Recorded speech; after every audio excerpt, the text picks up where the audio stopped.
première question orale est présentée par le groupe indépendant et progressif et je donne la parole à Christian Noé.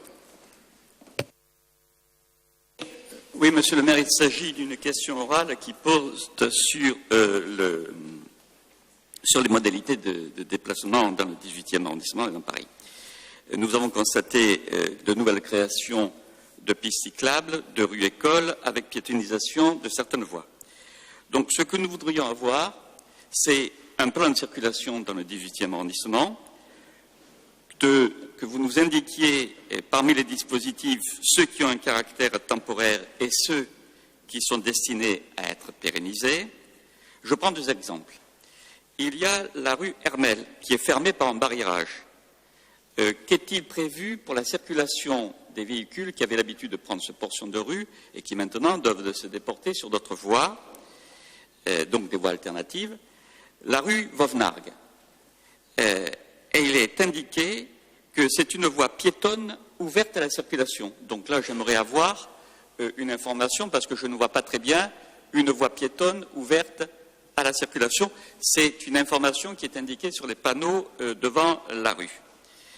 Ensuite, nous aimerions savoir quel est le mode opératoire pour choisir les voies et comment s'organise le processus de concertation avec les riverains, les associations, les commerçants et surtout, et quand même c'est important, les services de sécurité et de secours, les pompiers, la police, les ambulances, le transport des personnes handicapées ou des personnes malades lorsque des véhicules sont chargés de venir les chercher à leur domicile et de les ramener.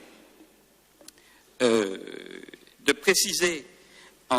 nous préciser quelle sera la part de végétalisation de ces rues et est-ce qu'il est prévu une action en concertation avec, encore une fois, les associations et les écoles, les enfants des écoles, des rues écoles. Et je voudrais vous dire que je sais très bien qu'à Paris, il est très difficile parfois de végétaliser les rues en fonction du sous-sol et des réseaux. Mais je prends l'exemple de la rue Montcalm, où il y a eu une belle réalisation. Et je crois que si on pouvait, dans le cadre de ces rues écoles, végétaliser les rues en prenant comme exemple, si c'est possible, la rue Montcalm, ça serait très bien. Voilà, je vous remercie. Merci beaucoup pour cette question. Antoine Dupont. Merci, Monsieur le maire. Merci, Monsieur Honoré, pour la précision de la demande.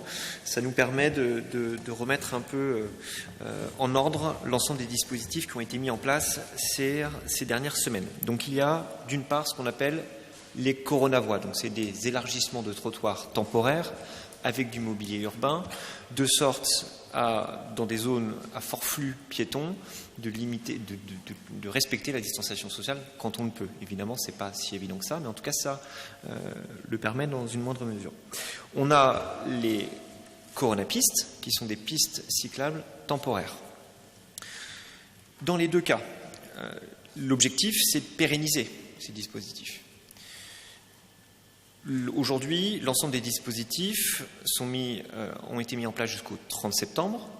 Donc il va falloir que, dans le cas d'une pérennisation, il y ait un arrêté relatif de prorogation qui soit mis en place, ce qui sera le cas.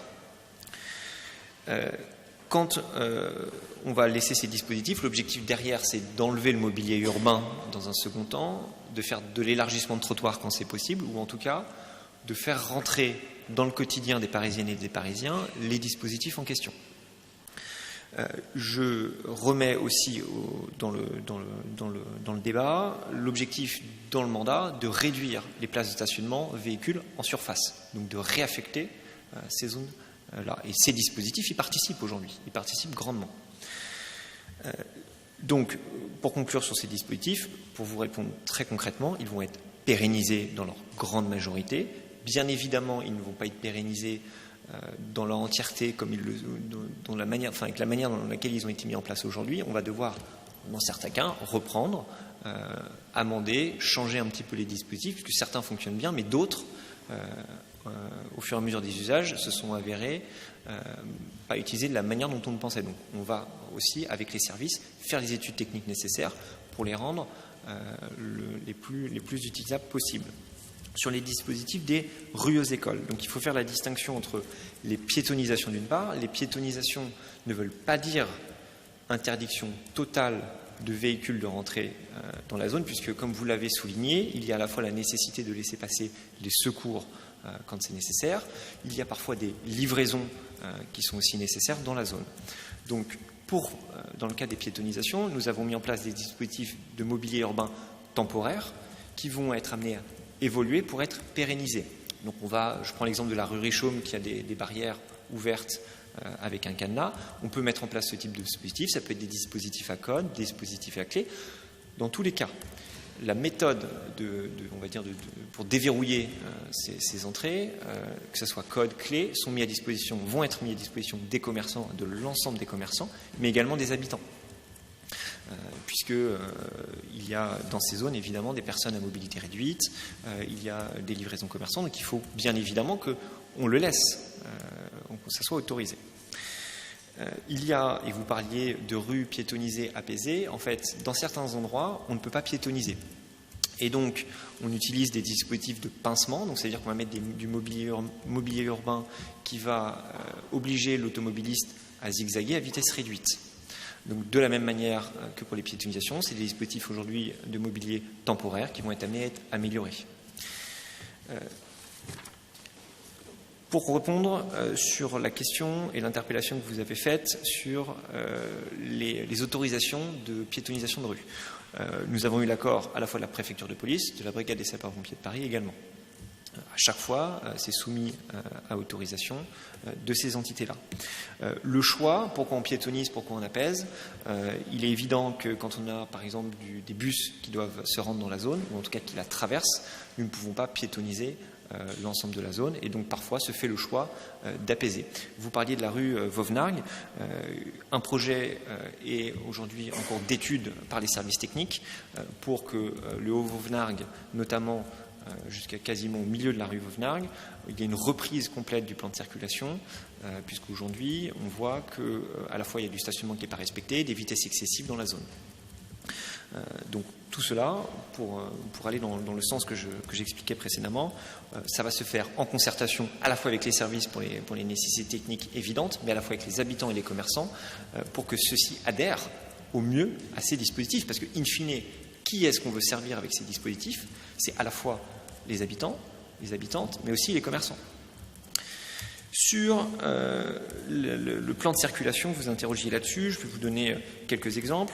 L'avenue de Clichy, où on a fait une circulation uniquement pour les bus et taxis entre La Fourche et Place de Clichy. On a la piste cyclable temporaire au milieu qui se poursuit sur l'avenue de Saint-Ouen. C'est typiquement des dispositifs qui vont être pérennisés. Nous vous fournirons, dès lors que nous aurons arrêté les dispositifs après le 30 septembre, nous fournirons bien évidemment le plan de circulation qui aura été mis à jour. On n'a pas parlé de la goutte d'or. Il y a eu, alors c'est aussi fait partie du dispositif global de réduction de la place de la voiture dans notre arrondissement. Nous avons mis à jour un plan de circulation de sorte à réduire les itinéraires malins et l'ensemble des externalités négatives, que ce soit de pollution atmosphérique et sonore, d'occupation de l'espace public. Nous avons donc modifié ce plan de circulation. Aujourd'hui, et je vais vous l'accorder parce que je pense que vous allez le souligner, après quelques ratés de départ, puisque nous avons dû le faire rapidement, aujourd'hui tout est rentré dans l'ordre.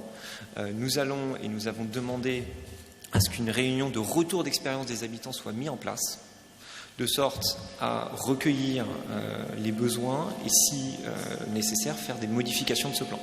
Mais aujourd'hui, en tout cas, nous avons vocation à maintenir cette modification de plan de circulation. Je finirai sur un élément qui est la végétalisation. Sur l'espace public regagné dans le cadre des piétonisations, il va y avoir une concertation avec la DEV, mon collègue Gilles Ménède, sur ce sujet. Nous avons déjà commencé. Nous interrogeons maintenant les commerçants et les habitants pour savoir aussi ce qu'eux souhaiteraient. Il est complexe de faire de la végétalisation en pleine terre, vous l'avez souligné, et je vous rejoins là-dessus. Donc il y a des dispositifs qu'on peut observer dans d'autres arrondissements, qu'on va essayer d'appliquer dans notre arrondissement. On va pouvoir travailler, je prends l'exemple de la rue Ferdinand Flocon qui est juste derrière. Nous allons, pour vous donner un seul exemple pour que vous compreniez la démarche, faire sauter les croix de Saint-André qui empêchent les enfants et leurs parents de se rendre sur la voie publique, élargir le trottoir, végétaliser, et avec le commerçant, on va aussi réfléchir, et ça, le sujet reviendra juste après, sur la mise en place de terrasses en extérieur, pérennes, pour que les commerçants puissent également profiter de ces piétonisations. J'espère avoir été clair. En tout cas, je me tiens à votre disposition pour tout élément complémentaire. Merci. Merci beaucoup à Antoine Dupont pour cette réponse très précise. Il n'y a pas de débat sur les questions orales, mais... C'était ma question. Non, s'il n'est pas possible, Il n'y a pas de débat, mais Christian Honoré qui a posé la question a le droit, lui, a la possibilité, lui, de rajouter un mot s'il le souhaite. Si ce n'est pas le cas, je vous propose qu'on passe... Pardon, allez-y. Je voulais remercier monsieur, c'est clair. Voilà, le problème, c'est en effet, lorsqu'il y a une voie qui est fermée, voir comment on déleste sur les... Voilà, et la végétalisation, bien entendu. Vous avez répondu à ma question, monsieur. Merci beaucoup.